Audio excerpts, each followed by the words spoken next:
Aleluia. Você que puder, volte ao seu lugar. Aleluia. Aleluia. Ora mahabacheca taramahas. Aleluia. Por gentileza, você que tem a sua Bíblia, primeiro livro dos Reis de Israel, capítulo 6, versículo 1. Vamos ler esse texto, depois vamos ler a primeira carta de Paulo aos Coríntios, capítulo 6, versículo 19. Primeiro livro dos Reis de Israel, capítulo de número 6, versículo 1. A palavra de Deus diz assim: no ano 480, depois de saírem os filhos de Israel do Egito, Salomão, no ano 4 do seu reinado sobre Israel, no mês de Zive, este é o mês segundo, começou a edificar a casa do Senhor. Vamos para 1 Coríntios, primeira carta de Paulo aos Coríntios, capítulo 6, versículo 19. Acaso não sabeis que o vosso corpo é santuário, algumas traduções, templo do Espírito Santo, que está em vós, o qual dantes da parte de Deus, e que não sois de vós mesmos? Parte A: acaso não sabeis que o vosso corpo é o santuário do Espírito Santo de Deus? Amém? Queridos, eu quero compartilhar uma palavra com vocês nessa ocasião, falarmos um pouquinho sobre algumas coisas que Deus está fazendo nesses dias, porque o nosso maior desafio como discípulos de Jesus, filhos de Deus, é entendermos o que Deus está fazendo e nos tornarmos participantes e cooperadores naquilo que Ele está fazendo. A palavra de Deus, ela é muito clara, e quando você vai estudar a história de Israel, entre tantos reis que Israel teve, alguns nomes se sobressaíram dos demais. O primeiro rei da monarquia de Israel se chama Saul. Saul foi um homem segundo o coração do povo, segundo a escolha do povo. Mas o segundo rei da monarquia de Israel, chamado Davi, ao contrário de Saul, foi um homem segundo o coração de Deus. Davi teve várias façanhas, muitas vitórias. Davi, talvez numa batalha, nunca conheceu o que era derrota. Mas Davi foi fazer talvez a pior coisa que ele podia fazer. Os seus valentes, com medo de que o rei morresse, por uma ocasião onde o primo de Golias, chamado Esbi-Benob, quase o matou. Os seus valentes, com medo de que Davi morresse e se apagasse a lâmpada de Israel, preferiram que Davi ficasse no palácio descansando, enquanto o exército de Israel ia para o campo de batalha. O que eles não sabiam é que o lugar mais seguro e o descanso de Davi não era no seu palácio. O lugar mais seguro para Davi era na batalha, porque Deus havia chamado Davi para ser um homem de batalha.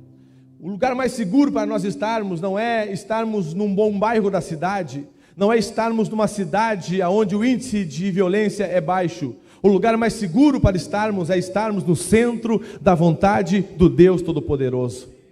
Davi, ele vai cometer dois grandes erros. O primeiro é o adultério com Betseba. Segundo, é consentir na morte de Urias, o esposo de Betseba.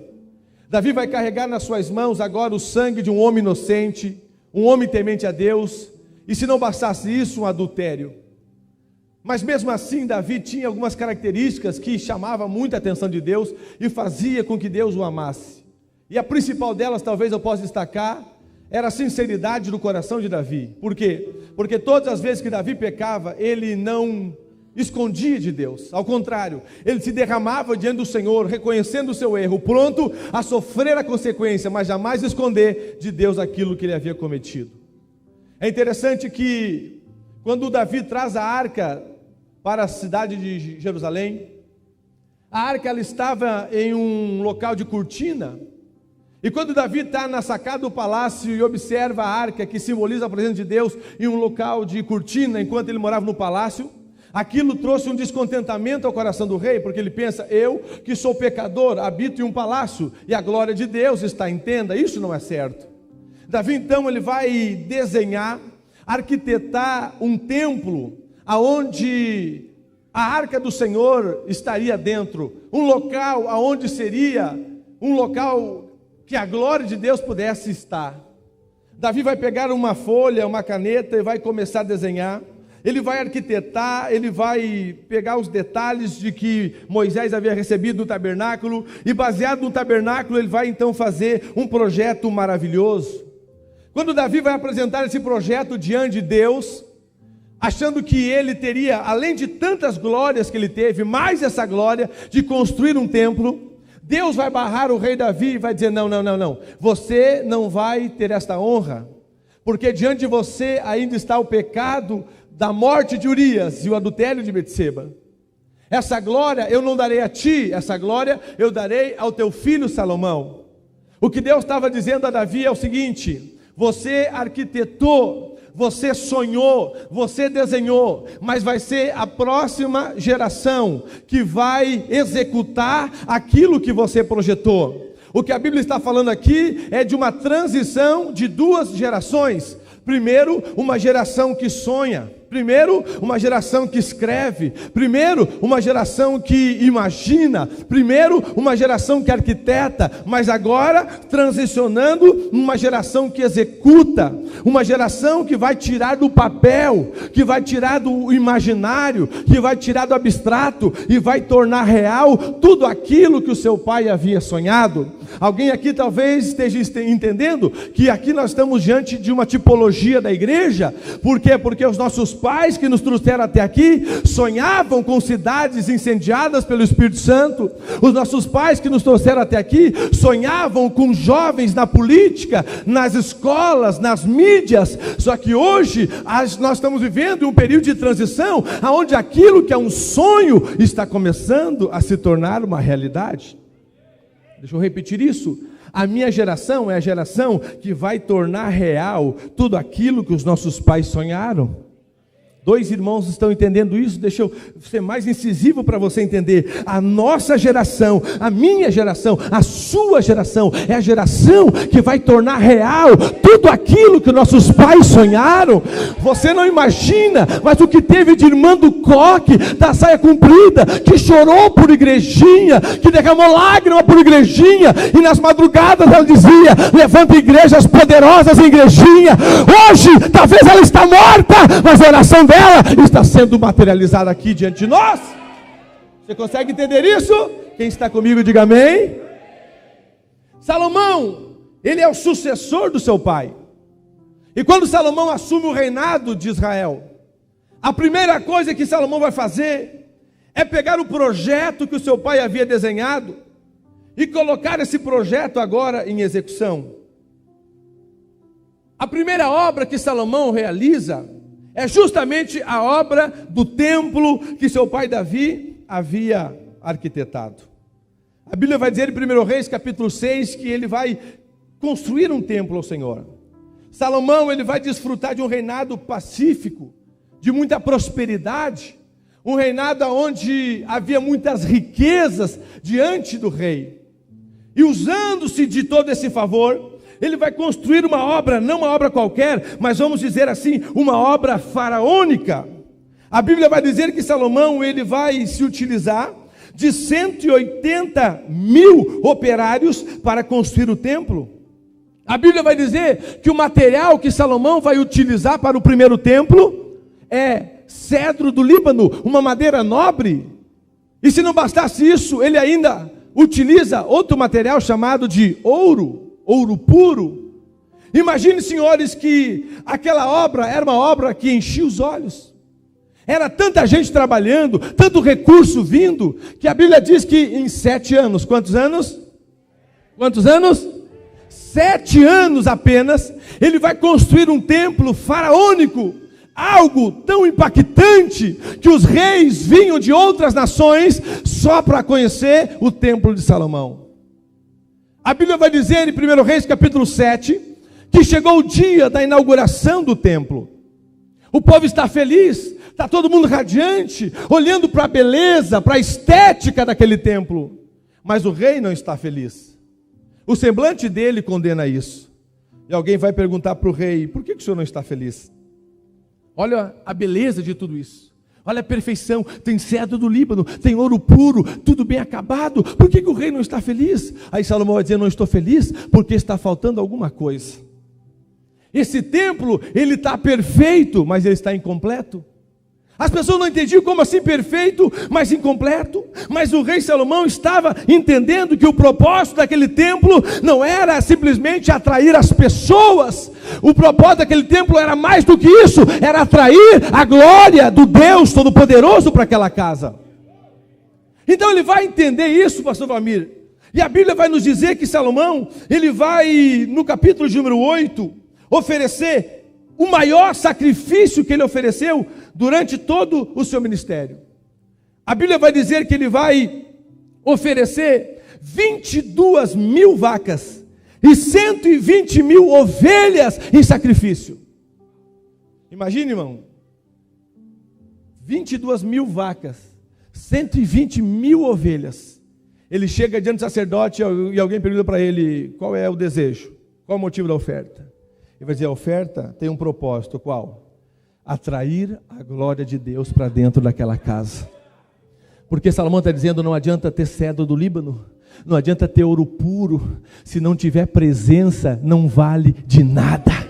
Não, tem dois irmãos que estão comigo, deixa eu dizer para vocês desse lado, ele está dizendo, não adianta ter fartura, não adianta ter riqueza, não adianta ter estética, porque o que dá valor não é as coisas de fora, o que dá valor é a presença que precisa estar do lado de dentro.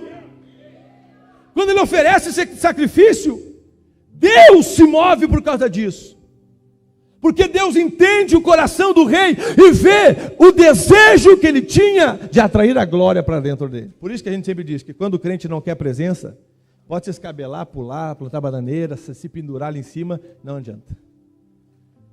O primeiro passo para você ser cheio do Espírito Santo é você desejar a presença de Deus.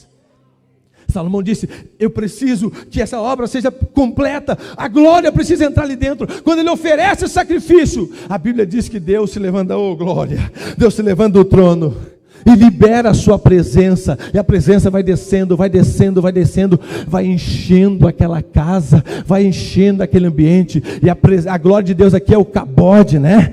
Cabode é diferente de Shekinah, Shekinah é fogo que queima e vai, cabode é glória pesada, é aquela glória que vem, que te espreme. É por isso que os sacerdotes não conseguiam ficar de pé, porque a glória comprimia eles para baixo. Eu posso pregar sobre isso porque nós experimentamos isso, né? Nós estávamos numa ativação na escola, algo poderoso, jogando nós para cima. Quando o pastor Ricardo Robotella veio, mudou o ambiente, irmão. Não dava vontade, não tinha força para levantar as mãos. Nós olhamos, rapaz, que doideira é essa? Até que o pastor disse, fiquem tranquilos, é que a glória agora é diferente. A glória agora é pesada. Não é para jogar para cima, é para espremer. Porque quanto mais espremer a oliva, mais azeite vai sair dela. Ah, você não está entendendo isso. Eu quero profetizar, levante as suas mãos. Nenhum quadrado desta casa ficará sem ser saturado pela Shekinah, pela cabode, pela glória do Deus Todo-Poderoso. Quantos têm fome da glória de Deus, dão glória bem forte ao nome do Senhor Jesus. Aleluia, aleluia, aplaude com vontade se é para o Senhor Jesus. Escute, irmão, vamos lá. A cabode enche aquela casa. Agora Salomão está feliz porque o templo ele está perfeito, mas também completo. Ele tem uma estética linda, mas tem a presença, que é o mais importante. Salomão morre e outros reis assumem no lugar dele. Roboão, Jeroboão, reis maus, perversos, que começaram a profanar o templo do Senhor. Aquele lugar que era um lugar de adoração, onde a glória de Deus se manifestava, agora foi totalmente corrompido. E o que me chama a atenção é que quando você lê Ezequiel capítulo 8, você vai perceber que o profeta Ezequiel, ele tem uma visão naqueles dias, de como e o que estava acontecendo no templo. Esse templo que era um local de adoração, estava sendo profanado porque os sacerdotes agora estavam levando animais impuros para oferecer dentro. Estavam levando mulheres para se prostituir dentro do templo. Estavam matando crianças para oferecer aos deuses dentro do templo. E o que me chama a atenção é que o juízo de Deus não demorou para vir. Deus levanta um rei chamado Nabucodonosor, líder da Babilônia. Nabucodonosor se levanta e ele vai agora invadir Israel por 3 vezes. A primeira vez em 606 a.C., Nabucodonosor com as suas tropas invade Jerusalém, e ele não destrói nada, ele leva os jovens, belos e nobres de Jerusalém, cativos para a Babilônia, Daniel, Misael, Ananias, Azarias e tantos outros. 598, Nabucodonosor entra pela 2ª vez em Jerusalém, e agora ele leva 10.000 judeus cativos para a Babilônia, dos quais Ezequiel é um deles. Mas em 584, Nabucodonosor entra pela 3ª vez em Jerusalém, só que agora ele entra para quebrar tudo, ele entra para destruir tudo, e a Bíblia diz que Nabucodonosor vai botar fogo na cidade, vai derribar os muros, inclusive, irmão, derrubar o templo. Quando eu li isso, eu fiquei me perguntando, como pode um templo onde a glória de Deus habita, um babilônico perturbado, conseguir derrubá-lo? Aí Deus diz para mim, vai para a Bíblia, Ezequiel, do capítulo 9 ao capítulo 10, vocês vão ler, que a glória de Deus se retirou de dentro do templo. Aí Deus diz para mim, aprenda isso, enquanto a minha presença estava dentro da casa, babilônico nenhum conseguiu derrubá-la. Ela só caiu depois que eu saí de dentro dela. Talvez você está dizendo aqui, como eu sou forte, eu devo orar demais, eu devo jejuar muito, porque morreu um monte de gente na pandemia, eu estou de em pé, fechou um monte de comércio, o meu está aberto. Eu vim dizer, queridão, você não é a última bolachinha do pacote, você só está de em pé porque a presença ainda está dentro da tua vida. Você não entendeu isso? O que Deus está dizendo, o que sustenta a casa não é as colunas de ouro, o que sustenta a casa não é as paredes de cedro do Líbano, o que sustenta a casa é a presença de Deus dentro dela. Levante a sua mão direita que eu quero liberar uma palavra sobre a sua vida. Enquanto a presença de Deus estiver na sua vida, ninguém vai tocar em você, ninguém vai destruir você, a sua casa, os seus sonhos, a sua empresa estarão sustentados pela mão do Deus Todo-Poderoso. Alguém acredita nessas coisas? Dá um grito de glória! Olhe para quem está ao seu lado, faz uma cara de brabo e diga assim, enquanto tiver presença aí dentro, ninguém vai tocar em você. Se ele não acreditou, chacoalha, ninguém vai tocar em você.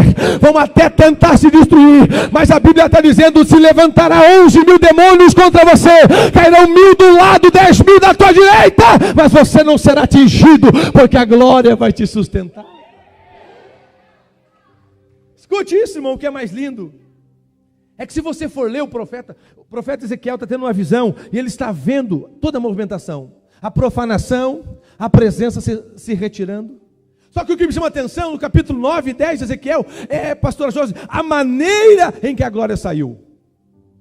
A glória não se levanta da arca, pastor André, e vai embora, não! Ela se levanta da arca e vai para a porta. A Bíblia diz, é a Bíblia que diz, que ela se levanta da porta e volta para a arca. Ela se levanta da arca e vai para a porta. Sabe o que Deus está dizendo? Eu não quero ir embora. É vocês que estão me empurrando para fora. Eu não quero, é vocês que estão mandando embora. Eu quero ficar. Deixa eu ficar aí dentro. O meu lugar não é lá fora, meu lugar é aí dentro. É o pecado de vocês que está me mandando embora. Eu quero ficar aí dentro. Alguém está entendendo isso? Deus não tem prazer em um crente vazio. Deus não tem prazer em um jovem vazio.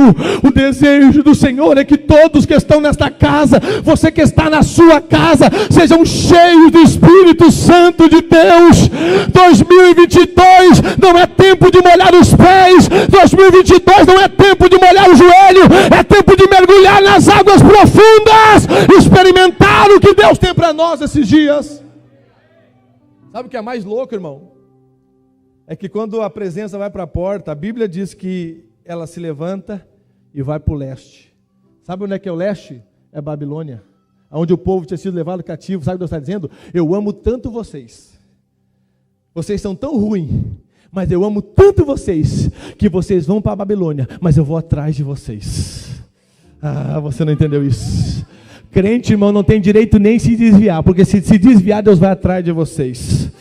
Nós estávamos agora no futebol esses dias com os meninos aqui, e tinha um rapaz que congregava aqui, e eu acho que ele disse para mim que viria no culto, não sei se ele está aqui. Ele disse para mim lá no meio da quadra: pastor, eu saí da comunhão e nunca mais fui feliz. Eu disse para ele: tu não é feliz, porque o crente só é feliz quando a glória de Deus está dentro da vida dele.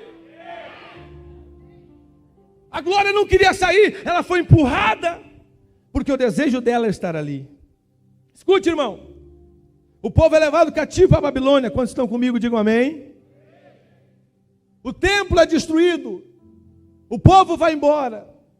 Passou-se uns anos, começou a dar saudade. Aí os velhinhos começaram a dizer: rapaz, estou com vontade no culto hoje. Aí o outro dizia: mas ô infeliz, tu tinha o templo na frente da tua casa, tu nunca ia. Mas rapaz, agora estou com uma saudade. A Bíblia diz que foi na Babilônia que começou-se a construir a sinagoga. O que é sinagoga? Sinagoga é uma réplica do templo. Eles só vão criar a sinagoga porque agora estão com saudade do templo, só que não tem mais. Essa pandemia foi muito evidente isso. O que tinha de gente, irmão, dizendo que saudade do culto. Como eu queria ir no culto. Mas quando não tinha pandemia, vinha só quando queria. Aí quando estava em casa trancado, assistindo pela internet, dava uma agonia, porque sabia o quanto era bom estar aqui, mas não valorizava. Eu vim dizer para você: valorize a presença de Deus. Valorize o ambiente aonde você está. Valorize essa cadeira que você está sentado. Tem muita prostituta nessa hora chorando, dizendo: como eu queria estar sentado nessa cadeira, mas não posso. Tem um monte de drogado querendo estar no teu lugar, mas Deus disse: não, esse privilégio é seu. Então valorize esse momento. Eles estavam na Babilônia sentindo remorso, saudade. Agora não podia mais. 49 anos se passaram. E agora o rei Dário vai permitir que uma parte dos judeus retorne para Jerusalém. 49 anos se passam. Eles retornam para Jerusalém agora. E esse grupo que retorna, está Zorobabel, o governador, Josué, sumo sacerdote, Ageu, o profeta. E o profeta Ageu, ele vai narrar como aconteceu esse retorno. Imagine, 49 anos se passaram e eles retornam para Jerusalém. A cidade está em cinza, não tem muro, não tem casa, o templo não existe mais. Quando aqueles irmãos chegam em Jerusalém, a primeira coisa que eles vão fazer, Ageu vai dizer que é construir as suas próprias casas. Eles constroem as suas casas, constroem as suas fazendas, começam a plantar, só que eles percebem que tudo que eles plantam não colhe. Eles percebem que tudo que investe não dá certo. Até o ponto deles irem para Deus e reclamar: o que está acontecendo? Que a gente trabalha e não colhe, que a gente semeia, e o que a gente semeia hoje a gente também não colhe. Aí o profeta vai dizer: é que vocês estão fazendo o processo invertido. Primeiro, vocês tinham que ter reconstruído o templo, para depois construir a casa de vocês. Mas vocês são egoístas, primeiro pensar em vocês e depois em Deus. Por isso vocês são como saco furado. Tudo que coloca por cima, sai por baixo. O que Deus está dizendo através do profeta Ageu é o seguinte: ei, Deus, Ele quer ser a nossa prioridade. É por isso que Ele vai dizer assim: buscai primeiro o reino de Deus e a sua justiça, e as demais coisas vos serão acrescentadas. O que Deus está dizendo para Israel é: se vocês tivessem priorizado a minha casa, eu tinha cuidado de vocês. Agora vocês se preocuparam com a de vocês e esqueceram da minha, vocês estão sofrendo. Porque quando a gente prioriza Deus e as coisas de Deus, Deus prioriza tudo que é nosso, irmão. Eu sei que tem mães aqui, eu tenho 3 filhos, eu sei como é isso. É difícil esses dias de calor, dá banho na criança, já está suando de novo, arruma o cabelo de um, tira do outro, e gruda lá e pega aqui, e é difícil, e às vezes melhor seria ficar em casa, ligar o ar-condicionado, descansando, sem estresse nenhum. Mas é que nós entendemos que quando nós priorizamos as coisas do Senhor, o Senhor prioriza as nossas coisas também. Enquanto você está aqui sentado ouvindo esta palavra, Deus está preparando a melhor semana da sua vida. Eu não falo isso como jargão de pregador, pregador, eu estou falando isso porque Deus está me dando autoridade para dizer que enquanto você está sentado aqui, glorificando, recebendo a palavra, Deus está preparando o milagre da segunda, Deus está preparando o milagre da terça, Deus está preparando o milagre da quarta, da quinta, da sexta. Eu quero profetizar que esta semana o telefone vai tocar para alguém aqui lhe entregando uma resposta, alguém vai bater na sua porta lhe entregando uma boa notícia. Se você acredita nisso, então encoste nesta palavra.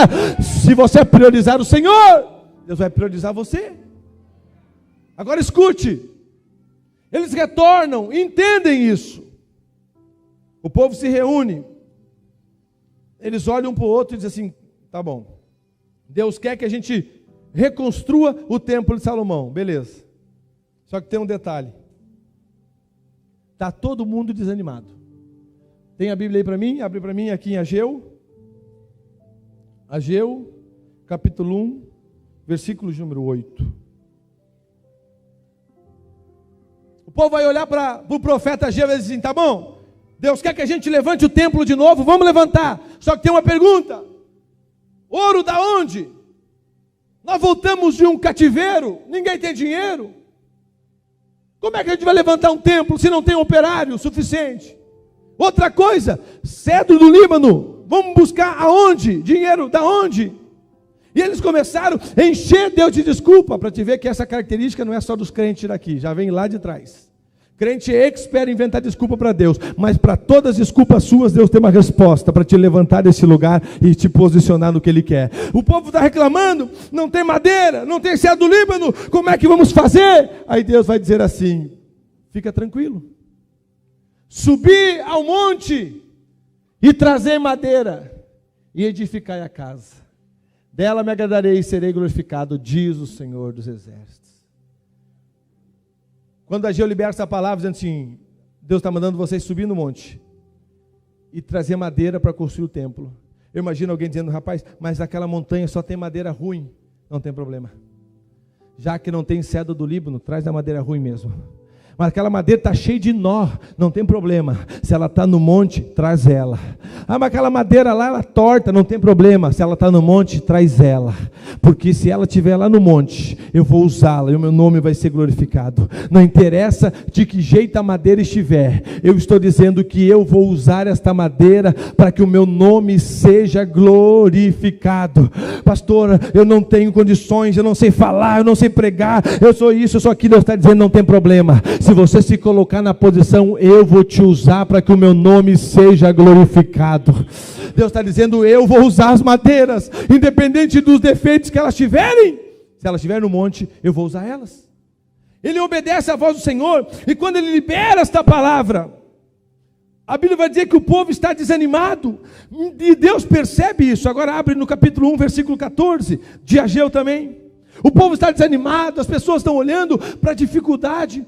Não tem como, não tem expectativa, não tem jeito. Aí a Bíblia vai dizer assim: ó, e o Senhor despertou o espírito de Zorobabel, que era o governador. Depois despertou o espírito de Josué, que era o sumo sacerdote. Depois despertou o espírito do resto do povo, e eles vieram e se puseram ao trabalho na casa do Senhor. Você entendeu isso?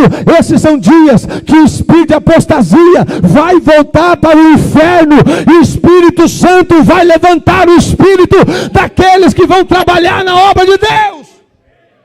O que eu vou falar agora é muito duro, mas eu preciso falar. A obra de Deus nunca ficará refém de um homem ou de uma mulher. E tu não te assuste nesses dias, se Deus salvar pessoas hoje, e daqui poucos dias elas estiverem fazendo muito mais que você. É porque ela entendeu e deu lugar para que o Espírito levante o Espírito dela, para que o nome do Senhor seja glorificado. O Senhor está dizendo: esses são dias de apostasia. As pessoas estão perdendo o brio, estão perdendo o desejo. Tudo é difícil. Evangelizar é difícil, abrir um GR é difícil, limpar a igreja é difícil. Mas eu quero profetizar que o Espírito do Senhor vai levantar o seu espírito, e você vai ser um trabalhador na obra de Deus. O reino do Senhor será glorificado na sua vida. Foi isso que aconteceu. O Espírito Santo veio, toma o espírito deles, e eles começam a trabalhar juntos. Eles começam a edificar o templo. Eles começam a levantar com muita dificuldade, madeira torta, encaixa aqui, encaixa ali, não tem ouro, bota barro mesmo, e vão levantando. Quando o templo está erguido, Ageu vai chamar os anciões, olhe para mim. Os anciões na época de Ageu eram jovens na época de Salomão. Então esses anciões do tempo de Ageu, eles conheceram o templo de Salomão. E Ageu chama os anciões e diz assim: o que vocês acharam dessa maravilha? Imagina a cara dos velhinhos. Rapaz, que feiura. Como assim feiura? Mas olha como é feio isso aqui. A gente lembra como se fosse hoje o templo de Salomão, com colunas altas, cedro do Líbano, revestido de ouro puro. Era uma glória, coisa linda. Olha isso aqui, uma feiura. Não tem aparência isso aqui. Isso aqui não tem beleza nenhuma. Isso aqui não tem jeito, Deus não vai descer aqui nesse lugar, olha isso aqui, como é que foi feito. E quando eles estão fazendo esse paradoxo entre o templo de Salomão e o templo que havia sido reedificado nos dias de Ageu, é aí que Deus vai estufar o peito do profeta e vai liberar uma das palavras mais lindas, capítulo 2, versículo 9 do livro do profeta Ageu. Olha que Deus vai usar a boca do profeta, vai dizer assim, ó: ei, a glória desta última casa será maior do que a glória da primeira, diz o Senhor dos exércitos, e neste lugar darei a paz, diz o Senhor dos exércitos. Eu só repetir isso: a glória da segunda casa será maior do que a glória da primeira. Sabe por quê? Porque a primeira tinha fartura, a primeira foi de barbada, mas a segunda foi debaixo de rifa, a segunda foi debaixo de chá, a segunda foi debaixo de café, a segunda tem que vender galeto. Quanto maior o esforço, maior vai ser a glória. Quem está comigo dá glória ao nome do Senhor.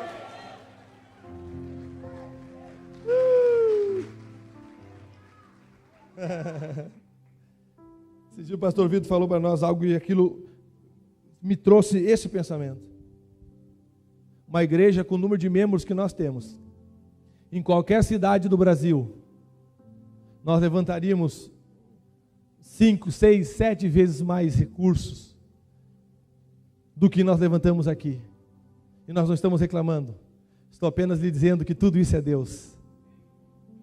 Por quê? Porque quando o negócio aperta, Deus está olhando, quero ver.